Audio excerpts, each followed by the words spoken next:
All right, guys, before we get started here on the final drive, a big thank you to our partner, Microsoft Surface, celebrating 10 years of partnership with the NFL. As the official laptop, tablet, and sideline technology provider for the LA Chargers, Microsoft Surface provides players and coaches with the tools to succeed both on and off the field every day. Learn more about Surface at surface.com.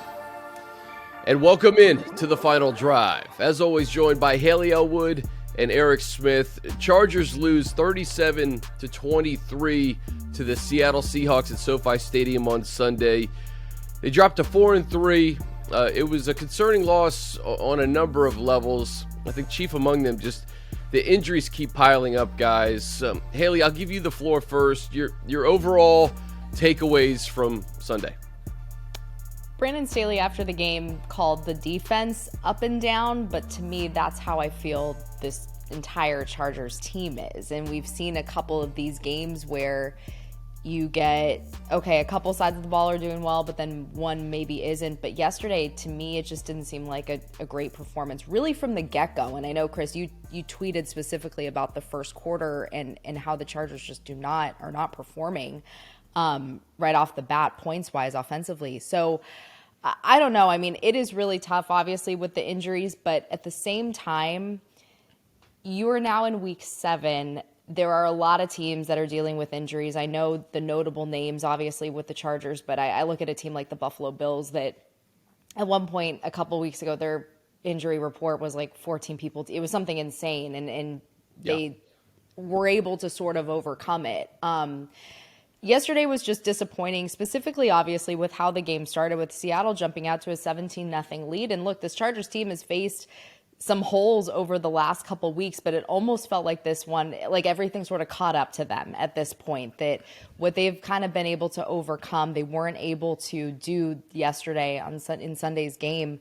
And I don't know, I think to me, I know you don't want to go into the bye with a loss, but I almost feel like this team needs to reset. Like this team needs this time to sort of reset, reevaluate, look at everything that's going on, injuries, not injuries, whatever, scheme, whatever it is, and really sort of just take a beat and get through, to the next chunk of the season, because as we will, I'm sure, look ahead, there's some tough ones coming up that aren't just gimmies right off the bat. And I think you would look at Seattle and you'd probably put Seattle in that same category. Heck, they're leading the NFC West right now. The biggest question for me, and I actually plan on asking Brandon Staley this later today, is just what is the identity of this team? Like here in week 7, what are we looking at? What is the identity of this team? Because I think it has been a very week-to-week league with them, and I'm just looking for, I think, just some consistency, because overall they've been pretty inconsistent on all sides. Well said. And these slow starts, you can do it against Cleveland. You could do it against Denver, who doesn't have much of an offense, but Geno was cooking from the start, and then Kenneth Walker, that rookie, 168 yards on the ground and a pair of touchdowns. Eric, there's a lot of things that need to be fixed, but, I mean, those first quarters really put this team in a hole. Yeah, no doubt. I was kind of trying to take a break after the game last night, and I was on Twitter, which is probably not the place you want to take a break. That's not where you take your break, Eric. But, Chris, I saw your tweet, and I said, hey, this is exactly what I had in mind to talk about on the final drive, because it's not sustainable to do that. Like if you have to play catch up every week, you're gonna tire yourself out, and as Hayley said, eventually you're just gonna kind of run out of steam, and you're not gonna be able to do it every week. And I think we saw that yesterday, like against Cleveland and against Denver. You said, okay, like we kind of clawed back, we had a chance. But even when it was 17-14 yesterday, me personally, I didn't feel like the Chargers had it in them to maybe complete the comeback, just because it was so wildly inconsistent. And we've seen that all season. Like Hayley, you said, it's been an up and down team. It's been an up and down season. And we asked the questions about what's the identity, like who is this team right now? And I don't know. They're 4-3. That's probably where they should be, honestly, given how they played. But it's like, what is the identity? That's a good way to put it, Hayley. Like their offense It looks great sometimes. It looks terrible other times. We still can't run the ball outside of Cleveland. It's been terrible trying to get the run game going. The defense makes good plays here and there, but then they give up long runs almost every game for a touchdown. Special teams has been, for the most part, solid. It's just I don't know who this team is after 7 games. And I would agree that the bye comes at a much-needed time just to get a physical break, which is needed, but a mental break as well. Like I think people need to kind of get away. Maybe not coaches. Coaches need to kind of harp on it and figure out what the plan is going forward. But players need to get away and kind of reset as we get ready for these final 10 games. Hayley, I think you brought this to my attention yesterday. Austin Eckler's receptions, he is 53 this year. On the season, yeah.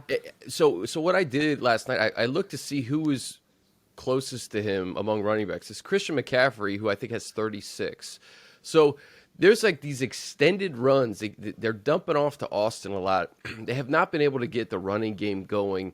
Entering week 7, Seattle had given up nearly 1,000 yards on the ground. I think they were 31st against the run.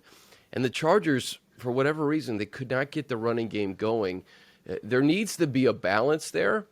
And, those Austin dump-offs, they need to be rushes. And then some of those receptions need to be down the field to guys like Mike Williams, who I know is hurt right now. We'll get to that. Keenan Allen and some of these receivers. So, there was a stretch, Hayley, where they punted the ball 5 straight times and then turned the ball over on downs from the second quarter to the fourth quarter. And that's kind of where that game was lost because Eric mentioned it. They got back into it, but they couldn't sustain it, and the Seahawks did. I think the biggest thing, too, when you look at sometime, moments in the game of momentum and shifting was the safety, for instance, that happens, that the defense gets the safety, you get the free kick, and then I think they went 3 and out after that. They did. Yeah. So, I mean, those are the types of things that if you don't capitalize on that, your chances of I will say this. When they got the safety, I was like, oh, here we go. Like maybe this is the momentum shift and sort of the kick in the pants that they need to turn things around. But then going 3 and out, that's not going to get it done. This is the second straight game that Justin Herbert has had over 50 pass attempts. And a lot of that, again, because the yards per attempt is not there. I think it was 4.8 or something in this game. So again, you mentioned it. It's those checkdowns, those, short passes, getting Austin involved, but it's not sustainable. And it's reminded me at times of the Jags game of just, again, with 53 rush yards on the day, it's like you get in this hole, so you have to pass, but yet your passes aren't long. Like you're not, I don't know, it's just not computing. It's just not working totally in sync as to how it should right now. And I think that's sort of the frustration of every Chargers fan, because we've seen what this offense is capable of. We saw it last year. Again, yes, we'll mention it. There are some health issues and all of that.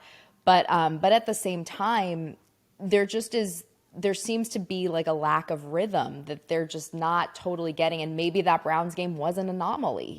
We saw them just crush it, but maybe it sort of was the aberration. And Houston too, I mean, their rush defense wasn't fantastic even going into that game. So I don't know. It's just kind of tough all around. And I think the most disappointing moment was the safety that then led to a 3 and out and nothing could happen after that. I mean, even getting it to 37-23 towards the end, that touchdown happened with almost 3.5 minutes left in the game. And so at that point, it's like, okay, well, it was, can we say garbage time touchdowns? I mean, kind of at that point. They attempted the onside kick, it failed, but really it felt larger than that, and it pretty much was most of the day.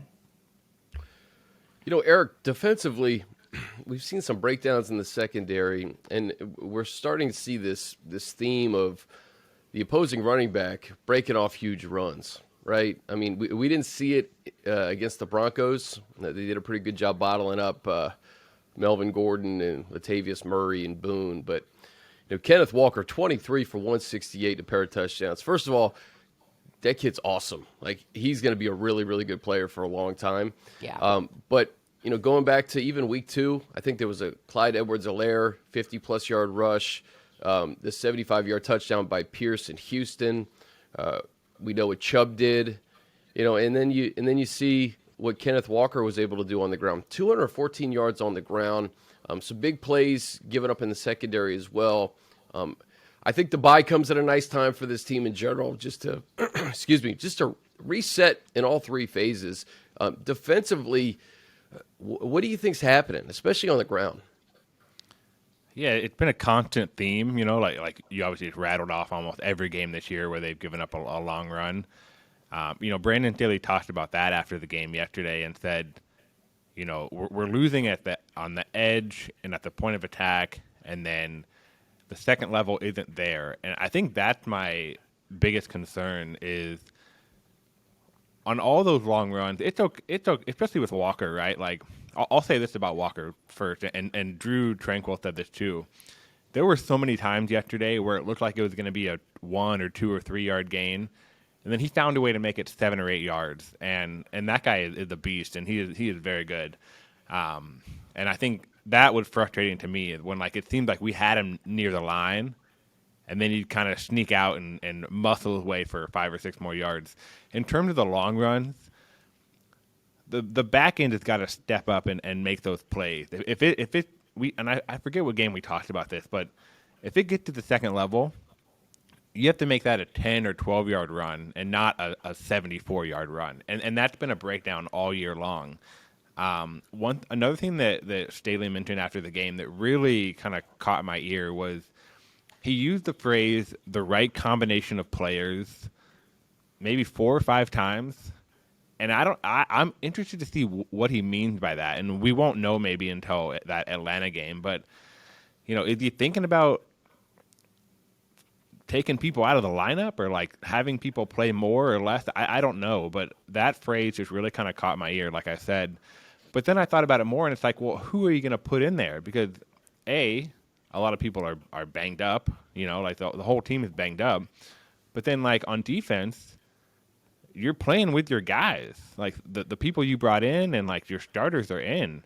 You're not going to take Derwin out or Khalil out, right, or Drew out, so or Sebastian out. So I don't know what that means by right combination of players, but I think you have to go back to the drawing board during this bye week and really figure out who you want to be, what works, because especially the run game, I think we're giving up 5.7 yards a carry. That's tied for the worst in the league. So the run game is not working at all on defense or offense, really.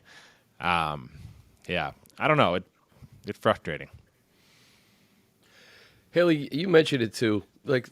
Injuries happen around the league. I mean, the Bills are the best team in football. You referenced their laundry list of injuries. The Chargers have been hit hard. I mean, there's no way around it, right? You lose Rashawn Slater, you lose Joey Bosa, you lose J.C. Jackson at the end of the first half in what looked to be a really tough knee injury. Yeah. Mike Williams with an ankle injury that didn't look great.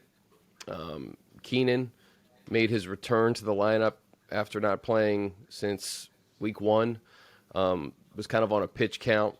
Didn't do too much to affect the game offensively. You have to find ways to win, and depth gets tested for all 32 teams. But 2 big hits yesterday in JC and potentially Mike.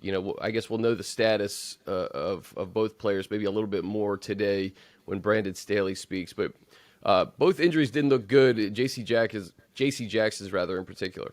Oh my gosh. I was in that corner of the end zone because I was waiting since I had to do our halftime presentation. I have never been that close to an injury in my life in all of my years covering the NFL, because usually obviously we're in the press box. I'm never really on the field. It was, you saw him essentially go down before he even went down, if you will, hit the ground in that sense. That was harrowing and just horrific. It's tough. And I think, the case with J.C. Jackson was, we have seen obviously games, and he was the big storyline this past week of what happened in the Monday night game, getting benched. He's going to come out. He had a great week of practice and all of that. He's been tested obviously throughout the season, but their depth has already been tested. And when you lose someone like him, who at times, hasn't played, I think, to the standard that everyone anticipated him playing at, you're still losing a body, for how long he's going to be out. And so your depth is now taking a hit because whoever's behind him is going to have to come in, and then whoever's behind that person, is going to be the backup and whatnot. It's really, really tough. And I mean, dear Lord, the receiving core towards the end of that game with no Keenan, my goodness, like it was just bananas. You knew going in, you weren't going to have Joshua Palmer. You weren't going to have Donald Parham. Maybe you were going to have Keenan, and they kind of did, essentially for a period of time. But that is really obviously tough because it's like, who are you throwing to? But that's where I feel like I wish the run game was more consistent, because then you can at least rely on that. And Austin said it after the game, they essentially made us one-dimensional. They took it out, and we had to go to the air, and it wasn't necessarily the best possible thing because the team was very battered and banged up in that sense. So, you hope that obviously Mike's injury isn't an extended period of time. And you mentioned Staley speaks at 2. We'll obviously learn more today, but there are things though that they have to overcome and deficiencies that they have to overcome. And if your receiving core does take a hit like that again, again, it's where I'd love to see like the run game just kind of try to find its stride, try to get worked out, because you need it. You need it. Again, these 57 attempts against Denver, 51 passing attempts against Seattle. That's not sustainable in terms of trying to actually, put the foot on the gas and like throttle these opponents. And we say that Justin needs to get the ball down the field more. I think it's also fair to say it's difficult to do that. To who? To who, right? And I just go back to the Jalen Guyton injury. Jalen is the fastest receiver on this team, and he at least, he was out there to stretch the field. You have to respect that speed when he's on the field. DeAndre Carter's playing a lot of receiver now, and he came into this as a specialist and a guy who had showed some flashes to be that wide receiver 5. He's played a lot of football this first half of the year.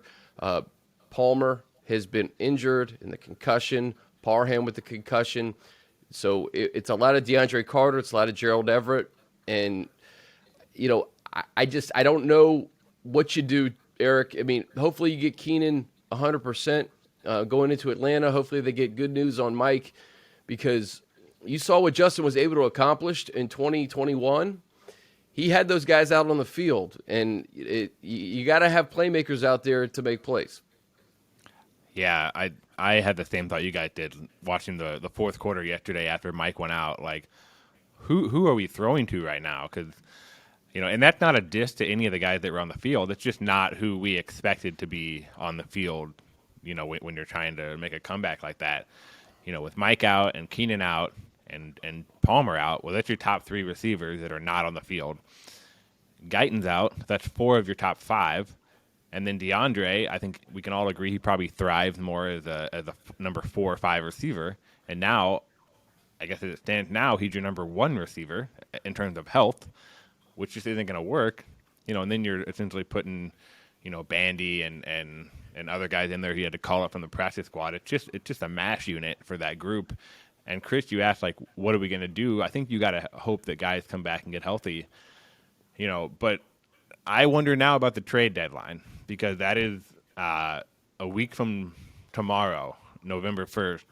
And if Mike is going to miss an extended amount of time, and we don't know that he will, it didn't look great, I wonder if you have to go add someone. I'm not saying they will. I'm just putting it out there in the thought sphere. It's an option. It's out because there. We don't know. Concussions are tricky with Palmer. We don't know how long he's going to be out. Guyton is out for the year. Keenan is feeling his way back. If Mike has to miss, I don't know, a month or more, you're going to need bodies there. And even if you bring in someone new who maybe doesn't know the playbook, kind of what Hayley mentioned earlier, it's a body. You need someone, because right now you're simply running out of guys. So let's go to the silver lining portion of the program. All right, they're 4-3. It's way too early to even think about the playoffs, but we'll just do it for this purpose. They'd be the 7th seed right now. They're 4-2 in the AFC, right? This was an NFC loss. They're 2-1 in the division still, and there's still a lot of football to go. You go into the bye, and Hayley, you mentioned this schedule. Let me just pop up this schedule here. So after the bye, you go to Atlanta, who's a tough team to play because they're kind of unconventional. You don't see them on your schedule every year. Arthur Smith's a really good coach. That's on the road. Then you go. And they run the ball. And they run the ball. Exactly. I don't know, will Cordero Patterson be back for that game? I was going to say that might be the game that he could be back for. He could return, right? He's healthy. Yeah. Yeah, so that's something to monitor over the next couple of weeks. Then you get the 49ers who, you look at the final score of that Chiefs-Niners game, it was closer than that. It really just got away from San Francisco in the fourth quarter. We know they have a good defense, and they just got Christian McCaffrey. It'll be at their place. It'll be Sunday Night Football. Then you come back to SoFi for a huge game against the Chiefs. And, that's a game where, hey, if you're going to make the playoffs, that's where you make a statement. You go to Arizona to take on Kyler Murray and the Cardinals after that. DeAndre Hopkins is back. It's never easy against the Raiders. That's in Vegas. And then you have three teams in the AFC competing for playoff spots back to back to back. Home to the Dolphins, home to the Titans, who have reeled off 4 straight, and on the road, day after Christmas, Monday Night Football against the Colts. Then you come back for the Rams on New Year's Day and close with the Broncos. So, Hayley, that's not easy. That's not easy. The bye comes at a good time to figure this out, try to hit the reset, get ready for Atlanta. Yeah, I think get ready for Atlanta for sure. And I'm going to look ahead as we always do. It is so weird to me, and we said this at the beginning of the season or when the schedule came out, that the Chargers-Chiefs series is going to wrap up, what is that, week 12, 11? I don't have the numbers in front of me. It's too early for math, Hayley. Too early for math. Okay, mid-November. November 20th. I have it in front of me. November 20th. That series will get wrapped up by then. Week 11. What'd you say? Week 11. There we go. Week 11. All right. That was close.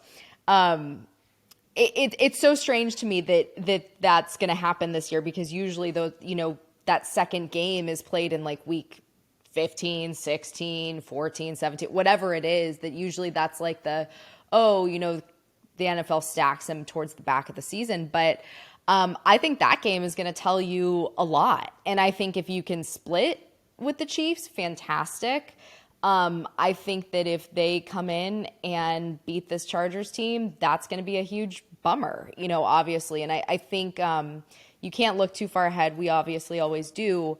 But I think this stretch, this 3-game stretch, as we sort of kind of chunk everything out, is pretty tough. And to come back from the bye and then have to hit the road twice, again, the schedule is so weird. It's like, I think there was about a month or so in between, 3 weeks in between home games. You got another sort of like month-ish stretch in between home games of kind of finding that rhythm and playing at your place. But it's not an easy back end. And you saw Tua come back for the Dolphins, and they won. The Titans won on Sunday. These are all teams that are frisky. The good news is the AFC is bananas in general. The AFC East, Chris, you and I were talking about this, though. That is like the sneaky division now. That may be it. That may be the team. That may be the division.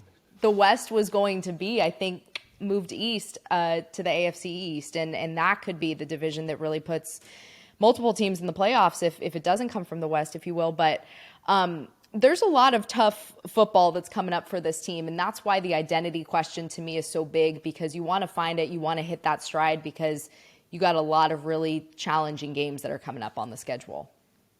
No question. And Eric, you go NFC, NFC, NFC.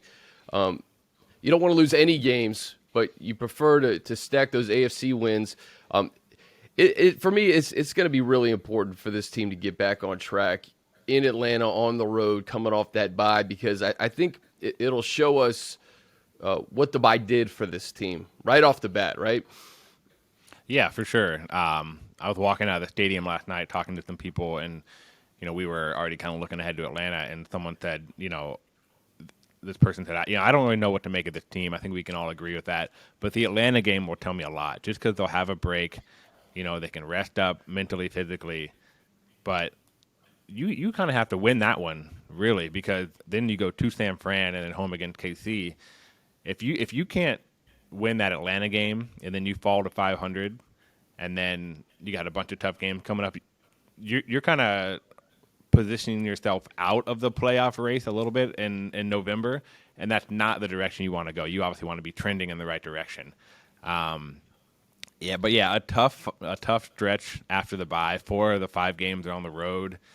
Two AFC West games in there.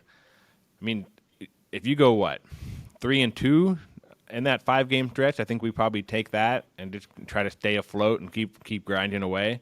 A lot of eyes are going to be on that Atlanta game. Like I said, they like to run the ball. Maybe by then, something schematic will change with the run defense. They'll sit down this week and kind of go back to the whiteboard and figure it out. But I don't know. I think we all just kind of need a breather from this, and then, but it's time to go. And what is that, week 9? Week 9. Hayley, let's just end on this, and I think it's a great point by you earlier. Like, depth has been tested now, and it's going to be the guys in that locker room right now that have to make this happen, right? That have to turn this around. So, you're not going to have J.C. Jackson, let's say. Joey's been out, Rashawn's been out.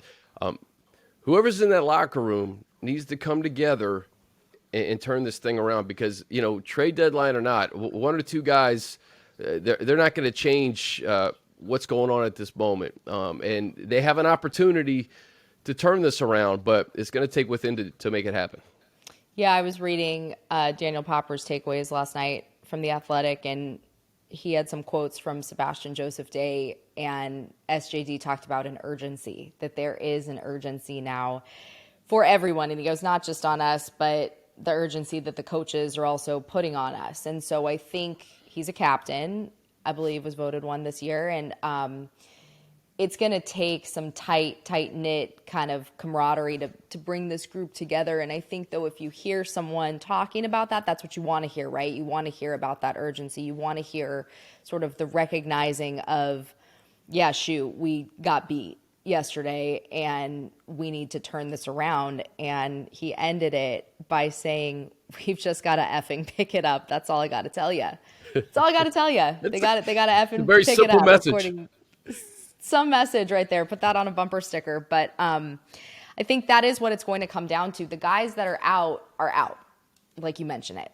They're out. And it sucks. And it's unfortunate. And it has happened before. I've said this a couple times on here. In 2015, they lost, dear Lord. I mean, I honestly forget, but they had the most players on injured reserve in the entire NFL that season. And it sucked.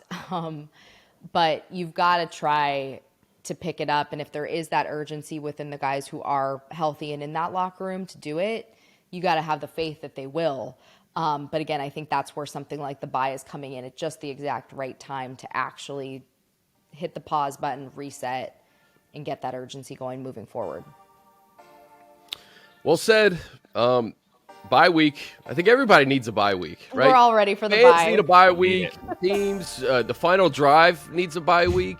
So we'll be off, obviously, next week. We'll see you in a couple weeks after the Chargers take on the Falcons in Atlanta.